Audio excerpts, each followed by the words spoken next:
28 aktivis GSF 2.0 selamat tiba di KLIA, disambut laungan Free Palestine. Sepang, seramai 28 rakyat Malaysia yang ditahan tentera Israel ketika menyertai misi kemanusiaan global Sumut Flotilla, GSF 2.0 ke Gaza selamat tiba di tanah air malam tadi.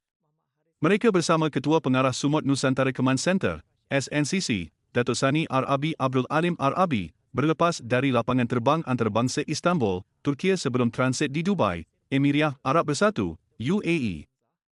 Kumpulan itu tiba di KLIA Terminal 1 pada jam 9.30 malam menerusi penerbangan Emirates 8342 dan disambut Menteri Besar Selangor, Datuk Seri Amiruddin Syari serta lebih 100 ahli keluarga dan penyokong Palestin. Suasana di balai ketibaan dipenuhi laungan Free Palestine dan Allahu Akbar sambil penyokong mengibarkan bendera Palestin bagi menyambut kepulangan mereka.